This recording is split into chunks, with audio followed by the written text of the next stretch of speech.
Recently, I traveled to Denver, Colorado, with my wife and my wife's parents.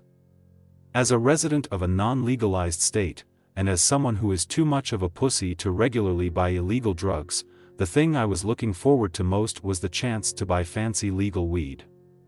What could possibly go wrong? So the first thing I do upon arriving, and after successfully ditching the in-laws, is drag my wife to a nearby dispensary for a shopping spree. And oh my god, it was just like in my dreams. Tons of different options in neat little sample jars and a team of helpful stoners walking me through the various strains. Are you looking for a mellow body high? Or do you want something that gives you a bit more pep and energy? Or are you just hoping for something light to take the stress off? Yes, yes, and yes. I reply eagerly, like a fat kid in a candy store, and request an 1/8 ounce of about 7 different options. In hindsight, if I learned anything from this experience, it is that my math and science teachers never taught me basic information, like, what is an ounce, or, how much weed can a person consume in a single weekend? Sure, I can tell you when 2 speeding trains leaving separate stations will collide or recite Avogadro's number, but it turns out that none of that information is particularly relevant to getting high in a responsible and efficient manner, and it was at this dispensary that I also learned that you can't actually smoke in public places, including the hotel that my wife and I were staying at. As a result, before leaving, I begged my wife to buy some edibles that I could munch on until we found a place to properly get lit. After expressing shock at the absurd volume of drugs that we were buying, unlike me, she is the product of private school and understands the imperial measurement system, she relents, and we walk out of the store with what felt like a dump truck of weed plus a small package of seemingly innocuous ginger snap cookies. When we finally get back to the hotel room, I tear those bad boys open, only to find about a dozen tiny cookies roughly the size of a quarter. What the heck, Denver? Seeing the skepticism and hunger in my eyes, my wife warns me that I should go easy and look at the back of the package first before trying one, dose size, 1/2 cookie. I read silently as I start taking microbites from the edges, like a giant chinchilla gnawing on a sunflower seed. But what kind of a savage only eats half a cookie? So a second later, I covertly pop the remainder into my mouth, and then I quickly stuff another 2 cookies in my mouth for good measure the moment my wife turns her back. We may not have legal weed back home, but I routinely devour an entire package of Milanos in one sitting without breaking a sweat. Your move, tiny ginger snaps. About 30 minutes later, we are in the back seat of her parents' rental car on the way to dinner. And that's when things start to go awry. My stomach growls loudly and angrily. My wife looks at me with inquisitive eyes that seem to say, diarrhea? But I merely clutch my tummy and mumble something about altitude sickness. You didn't eat a whole cookie, did you? She asks, 10% in genuine concern and 90% in seething irritation. Of course not, I respond, avoiding eye contact for the remainder of the car ride. A few minutes later, we are climbing out of her parents' rental car and heading into some trendy farm-to-table restaurant. I don't remember how I made it to my seat, and I don't remember even looking at the menu, but I do remember the concerned look on the waiter's face as he asked me if I was doing all right. Keep it together, man, I say to myself. But my wife's sudden groan suggests that I may have also said that to the waiter. Things are going downhill fast. The waiter nods sympathetically, takes our orders, and then heads to the next table. The moment he walks away, my wife is staring daggers at me. I start to worry that the jig is up. You are sweating from your entire face, she says with both pity and disgust. Not quite knowing what to do, I reach for my napkin and proceed to blot my cheeks, nose, neck, chin, and forehead. At this point, my wife's mom looks over at me with some concern. Are you all right? She asks kindly. Yeah, the food's just a bit spicy, I reply, far too quick to realize that we had literally just ordered and that there is nothing on the table except for a basket of dinner rolls. My wife kicks me under the table to grab my attention. Bathroom. Now, she hisses. Get it together. I reluctantly get up from the table and head for the toilet. After splashing several handfuls of water on my face, I approach a urinal and start to pee.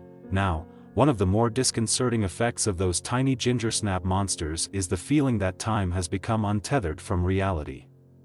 As I am peeing, I start to get the very unsettling feeling that I have been taking a piss for the better part of an hour and that my wife must be pacing around the restaurant worried about me, but deep down I know that is absurd. I've been peeing all my life, sometimes multiple times a day. I've probably taken more than 50,000 leaks, and it usually only takes about a minute at most. So given that my typical pee is no more than 60 seconds, and given that it feels like I am about halfway done, that means that I've probably only been standing here about 30 seconds. Right? But the guy at the urinal next to me doesn't respond, and instead starts shuffling away from me midstream, like a startled penguin. I try, albeit unsuccessfully, to break eye contact. After finally finishing, I again splash some water on my face and return to my seat, making sure to apologize to the table for being gone such a long time, just in case my math was off. Next, I try briefly to engage in small talk with my wife's father, but I am far too high to understand what either of us are saying. Not wanting to start laughing uncontrollably at the wrong moment, or, really, at any moment, I figure the safest idea is to nod my head periodically and drink a ton of water. Nothing cures mental fatigue like water, right? To my wife's horror, I stand up, grab my water glass and thrust it out to the waiter, who unfortunately is on the opposite side of the restaurant. But he turns out to be really cool and, after making his way over to our table, tells me that he'll do his best to keep me stocked with ice water for the rest of the meal. He also helpfully suggests that if the dinner rolls aren't too spicy for me, I should probably eat one or two so that I'm not sitting there on an empty stomach. Smart man. However, after going through all of the bread on the table and 3 glasses of water, I start to get worried that I need actual food to offset the growing paranoia from those tiny ginger snap devils. Do you think I should flag down the waiter again and ask what's taking so long? I suggest helpfully to my wife. What? We literally just ordered 3 fucking minutes ago, and at that exchange, my wife loses her cool. How many cookies did you eat? She demands. Whoa, easy there, Torquemada, I respond, somewhat horrified at her outburst. I had a few cookies, but keep it down. I don't want your parents to know how messed up I am right now. Really? They are sitting 2 feet away from you. They know. I look up, and for the first time, notice both of my in-laws just staring at me, for what literally felt like an eternity.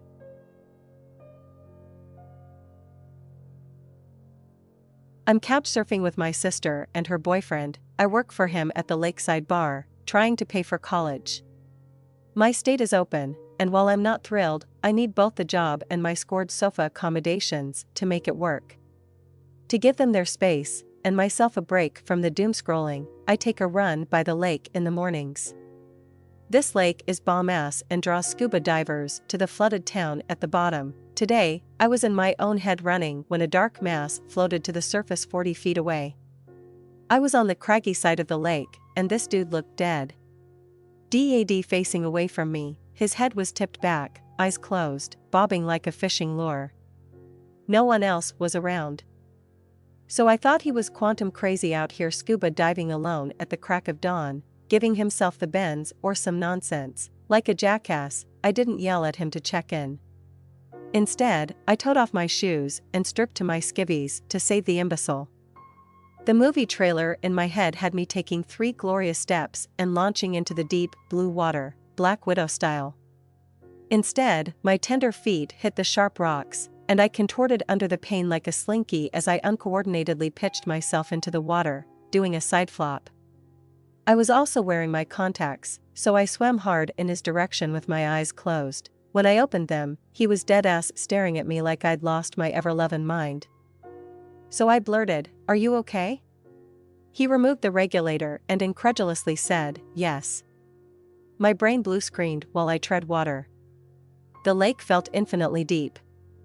Before I could terrify myself by hearing the Jaws theme song, I turned to nope the hell out of there, yelling over my shoulder, "I thought you needed saving to explain my idiocy." As I pivoted, another dude cleared his throat from 30 feet away on the other side. I never heard a sound from him, so I freaked out, failing and belting an ear-wounding scream at him. Both asshats laughed as a few more heads surfaced around us. I was surrounded by divers, all wildly entertained by my ridiculous high-octane foo. After pointing to me and the beach, the merman that was my original target cautiously swam toward me after I nodded and escorted me to the shore. The beach was much farther than I had anticipated, so I was trying to low-key breathe, hiding my need to suck all of the O2 from the air. Also, the comedy of the situation consumed me, and I started to giggle. Finally, I joked, "Dude, you are lucky you weren't actually dying because it would have taken everything I have to drag your sorry ass this far." He chuckled before offering me a tow. Hell, no. Not gonna happen. Even if I had to dog paddle, I wouldn't openly accept that defeat. He quietly mocked me the rest of the way to the shore. I'm a secret sap for it.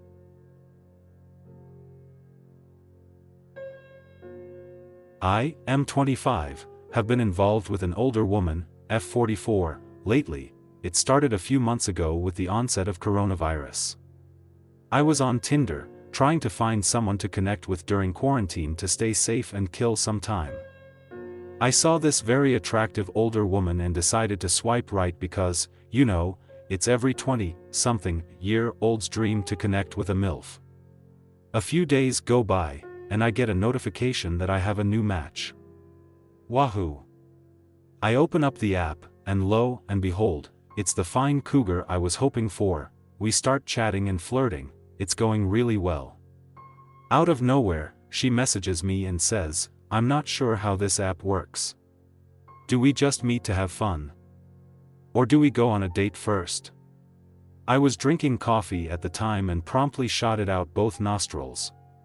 My chance had come. I replied that people generally just meet up to enjoy each other's company, but I'm easy either way. She replies, "Well, good because I hate formalities." I nearly lost my mind in excitement. She sends me her address and tells me she's free on Friday and to bring wine. The rest of that whole week was a complete blur of anxiety. I could not mess this up, so Friday comes, I show up with wine. She looks smoking hot, better in person. We talk about music and traveling and all that, not many personal details, which would come back to haunt me, just arts culture talk. A few glasses of wine later, and we're full-blown enjoying each other's company on her living room floor. I leave a little while later feeling like I'm the king of the entire universe and go to sleep. The next day she texts me, saying how she had a great time, and it made her feel young again, and blah, blah, blah. She says she's off every Friday and Saturday and that next week we should do the same. This has been going on for roughly 3 months. We meet up once or twice a week, have passionate encounters, and then go on our merry way until one of us gets in the mood again. Sweet deal, right? Wrong. I messaged her yesterday, saying that I had today off of work and asked if she wanted to meet up. She said her son was taking her out to lunch, and that I could come over at 3 p.m. She had mentioned she had a son before but didn't go any further, and I didn't really care to ask, so 3 p.m. comes, and I'm almost at her house when she messages me that she's running late. No problem. I park on the road and sort of just wait in my car because her car wasn't in the driveway yet. I'm sitting there listening to the radio when an oddly familiar SUV pulls into the drive. I sort of looked at it funny and then immediately realized where I knew it from. My coworker, M23, jumps out of the front seat, goes around to her side of the vehicle, gives her a kiss on the cheek and a hug, and then jumps back in the car. My jaw was on the ground. He reversed out of the driveway, and stupid me is sitting like a deer in the headlights in plain sight. He turns around and is literally 10 feet in front of my car, staring directly at me. My face goes bright red, and I feel like I'm going to vomit. Me and this guy work together every single day, and I consider him a friend of mine. I even trained him when he started at my company. And the kicker is I've been telling him, in detail, about this older lady, and he's been giving me immense kudos about it, saying that it's his dream. He pulls up beside me and looks very confused. Asks me what I'm doing and how funny it was we ran into each other.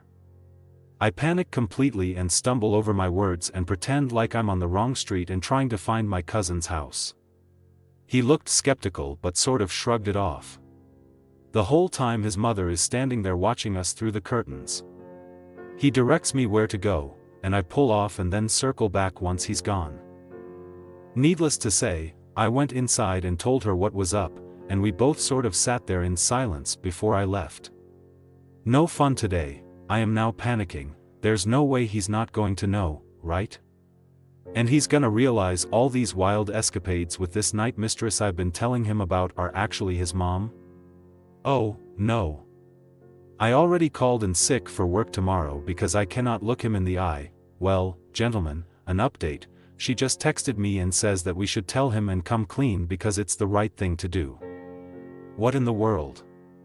How do I politely explain that I've shared explicit details with her son about our escapades, including the time I dripped candle wax? She's quite adventurous. She's adamant about telling him, even after I informed her about the explicit details I've been sharing since we started this. What is wrong with this woman? I'm seriously debating quitting my job. I know her son well, and he's not going to take this well. She keeps insisting that he's a grown-up, and he should realize that his mother is a person too with desires like any other person. That's not the point. Ugh.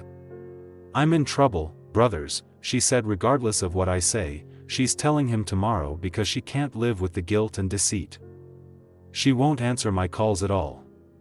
Not going over to her house because she's out somewhere. I'm in a tough spot. We'll update again.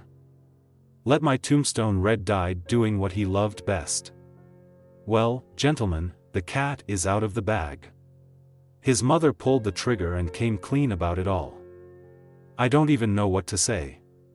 He called me, saying it was super weird and he's mindfucked, but he's not mad because he knows we had no idea.